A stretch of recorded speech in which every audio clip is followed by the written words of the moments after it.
What's up, guys? All right, I did the webinar last night, had a good crew on there, but somehow didn't get the recording. So, just going to do a video of it or a screencast of it today, just so everybody can get it that couldn't make the webinar last night. So, again, this is Open Workout 16.1. You can find out more about myself and what I do at liveironsharp.com or Barbell Shrugged. It's going to be if you're a Barbell Shrug client, this is going to be on overtime also. So I'll look for it there.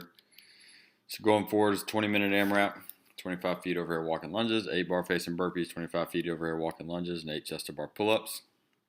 Initial thoughts on the workout is it's obviously a long workout. Honestly, I was kind of hoping he was going a little bit longer with it when he started out saying it was 5 minutes, no, 10 minutes, no. I was hoping because he started like that. We've done a 20-minute AMRAP before. Yeah, it's been a while, but I was kind of hoping he would go longer than that. But regardless, it's still a long workout.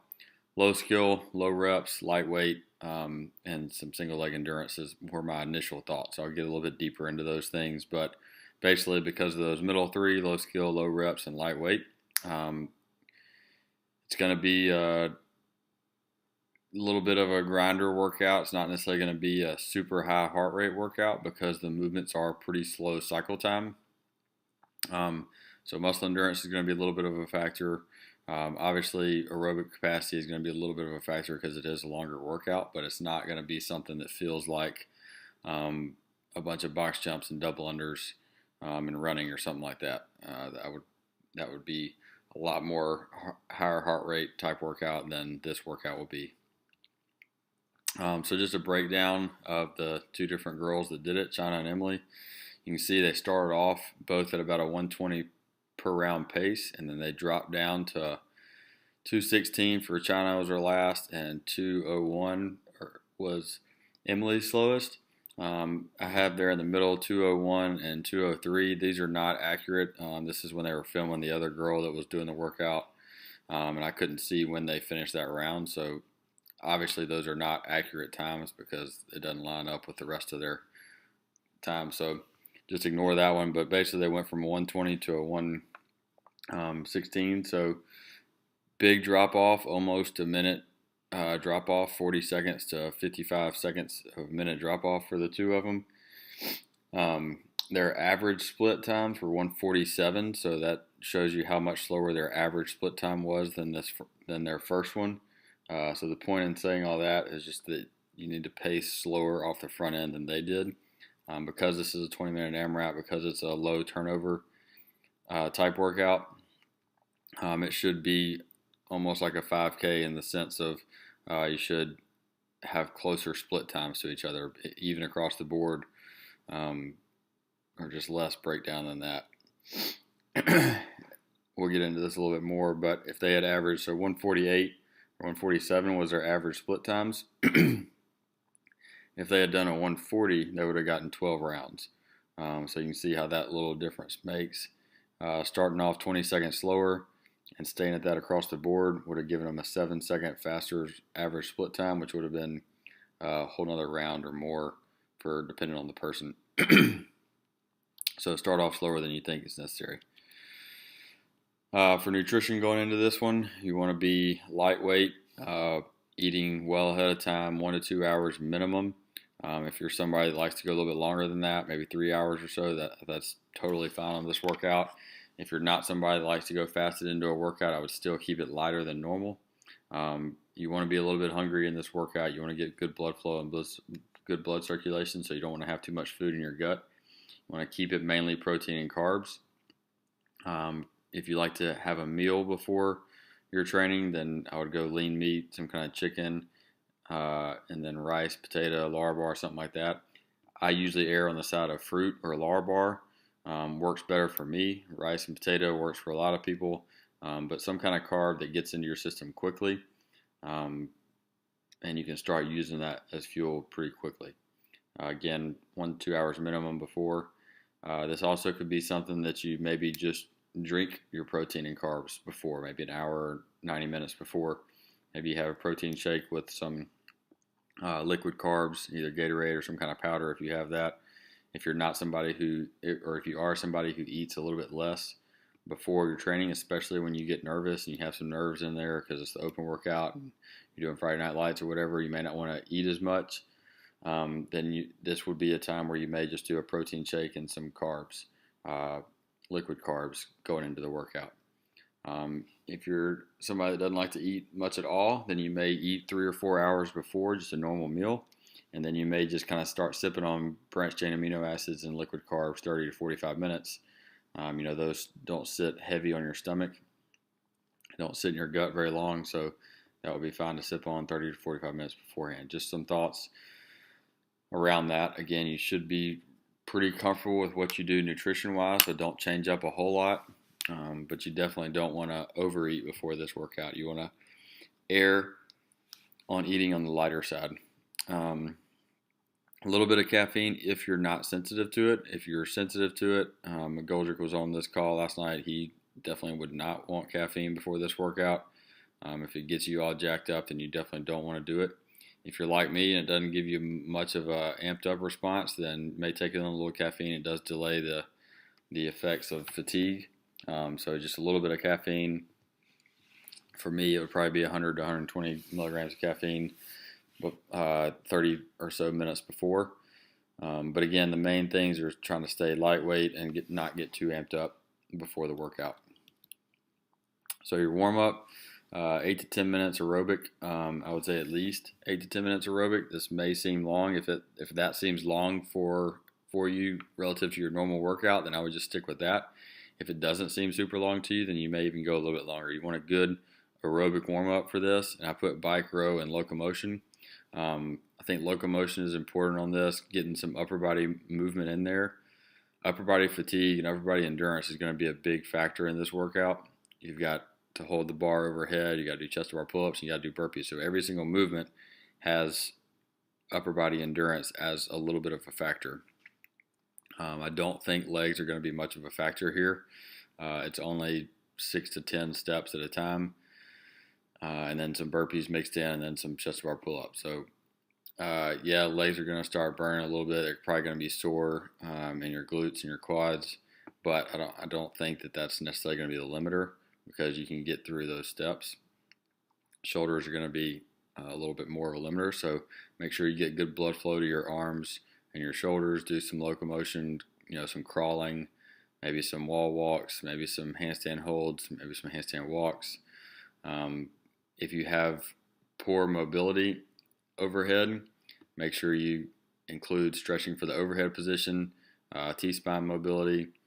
If you're tight in the overhead position, that's going to make that muscle endurance be even worse. So make sure you warm up and get mobile in that position. If you're familiar with pails and rails, you may want to do a little bit of that beforehand. You wouldn't want to do a lot of it because you don't want to get, you don't want to, relax those muscles. But depending on how poor your overhead position is, you may want to do a little bit of that before.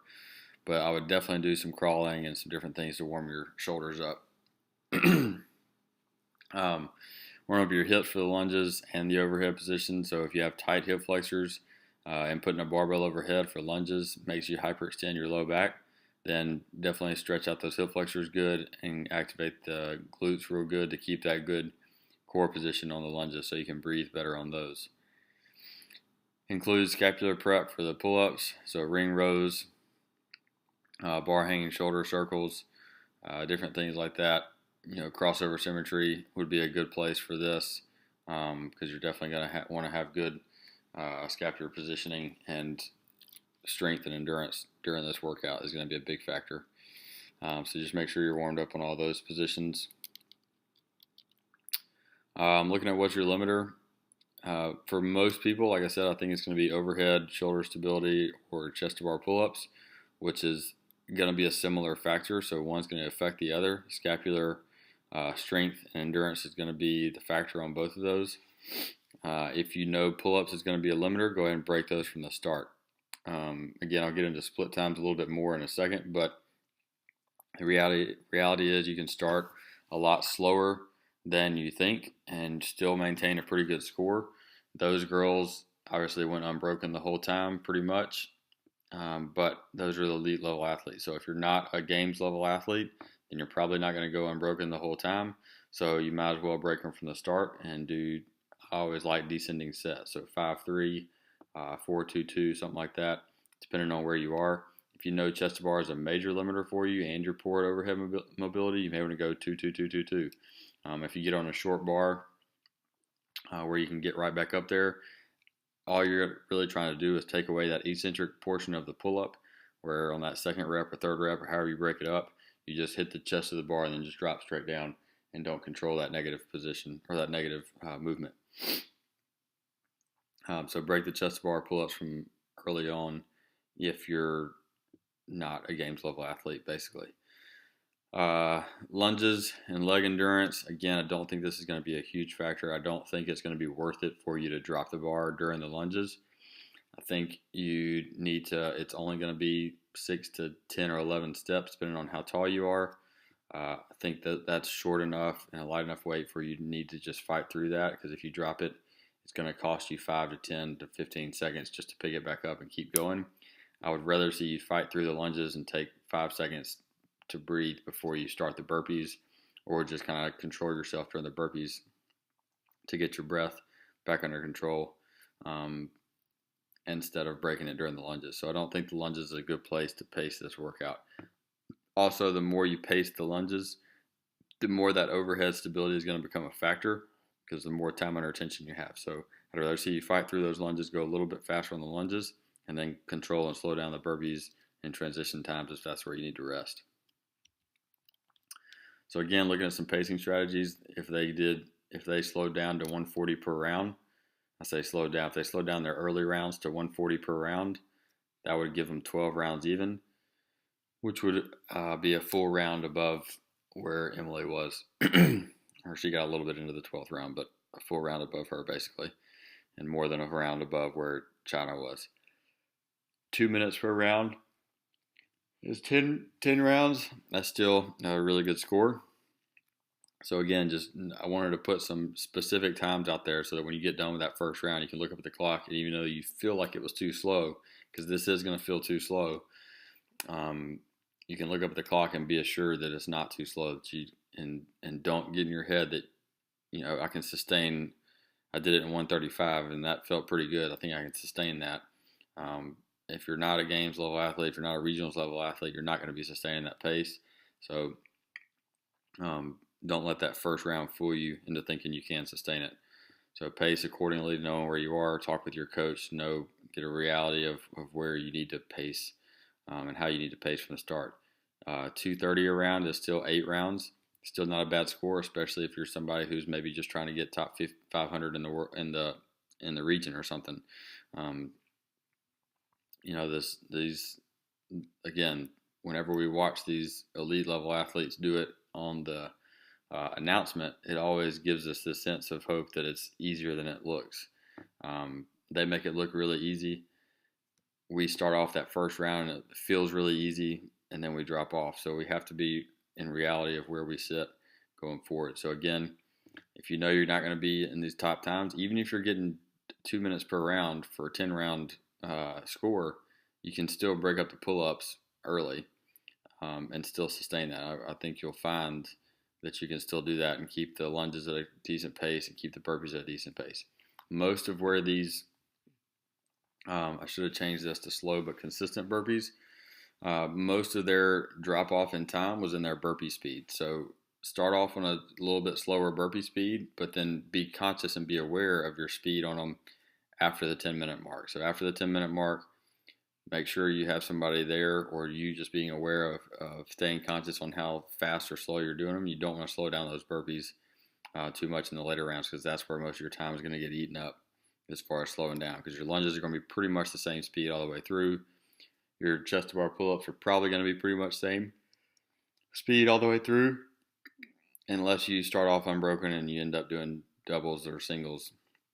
Again, if you know you're going to drop into breaking them up in the end, I would break them up from the start. So if you know you're going to be doing them 4-4 at the end, or by twos at the end, I would start with doubles or start with doing them up in sets of 4. You want to have that same consistent pace all the way across. Again, unbroken on the lunges. A little bit more on pacing strategies that I didn't put in the slides that I forgot to. lunge start position, they were kicking the bar up to their start position.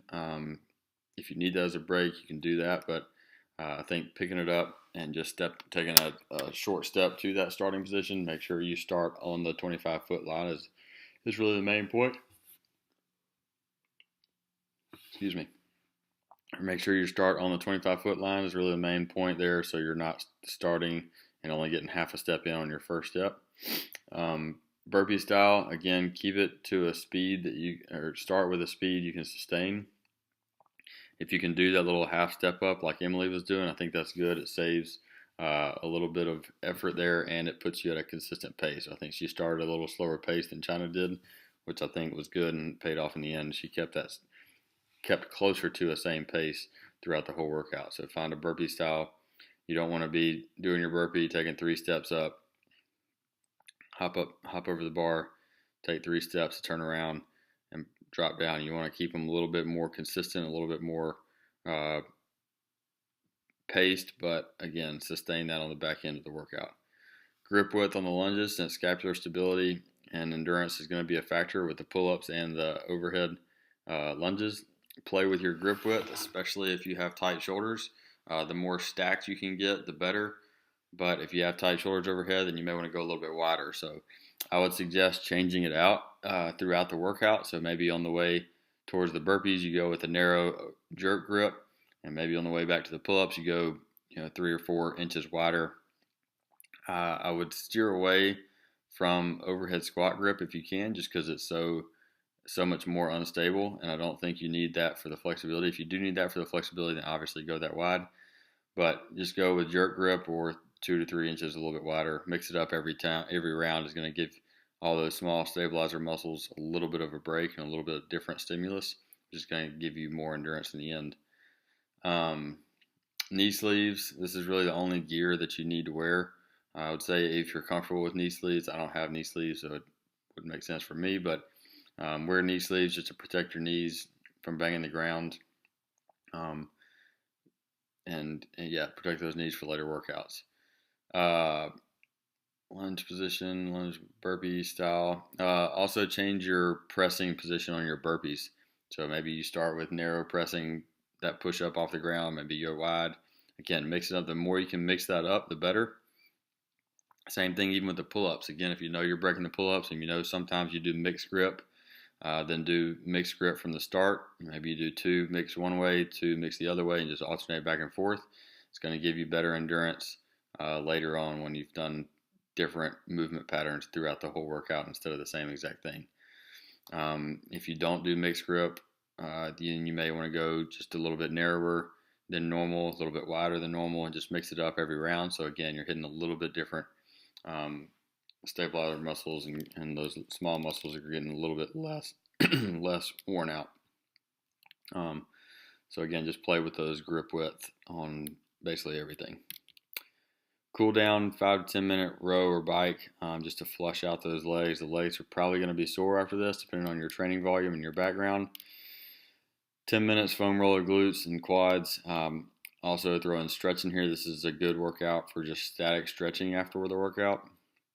Again, I don't think you're going to be full of a lot of lactate. You're not going to have that real heavy leg feeling like after an assault bike sprint or something, but you will probably be sore the next day because of all the accumulated reps on those lunges. So stretch after the workout, probably again before bed. 3 to 5 minutes stretch and roll. That's supposed to be lats because of the pull-ups, especially if you get deep into the workout. So if you get 100 plus chest bar pull-ups, you're probably going to want to roll out and stretch those lats, especially if you're looking to redo the workout, just to help start that recovery process. While you're doing all this, get some good protein and carbs in from a shake, and then get a good meal afterwards with just a balanced meal of protein, fat, and carbs afterwards. Pretty basic, straightforward on the cool down. Make sure you do this though, especially if you're looking at repeating the workout. Don't just finish your workout and then go start cheering on the next person, your friend. You can do that, but try to do it from the bike or from the roller. Especially if you're redoing this workout, you want to go and get that recovery process started. On that note, should you repeat the workout? Just 3 kind of points that I'll probably cover every time. Is there a risk of injury? No, not really. I don't think so. Yes, there's a lot of scapular work in this workout. So is there a chance of injury in that area?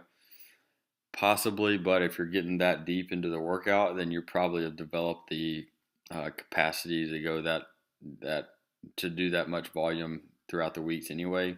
So if you're getting 100 plus chest bar pull-ups in, hopefully you've been doing that for the last several weeks or months anyway to prepare for this. So I don't think there's much of a risk of injury. The movements are fairly safe and basic movements.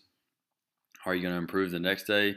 I would say probably not, just because I think you will be sore in your glutes and your quads and maybe even your lats, again, depending on how far you get into it.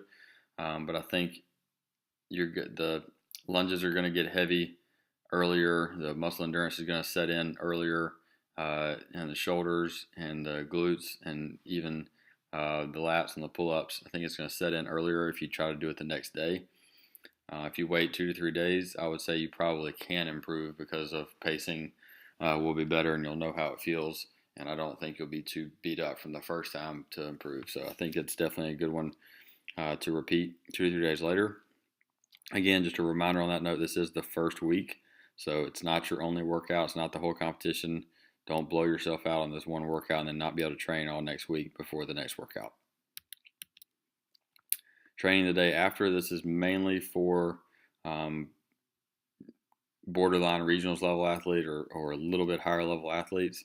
If you're not kind of in that category where you're top 200 to 300 in the open, then I would say just an easy flush the next day, active recovery, maybe easy row, maybe some locomotion, easy bike, something like that where you can maybe get outside and just move around for a little while.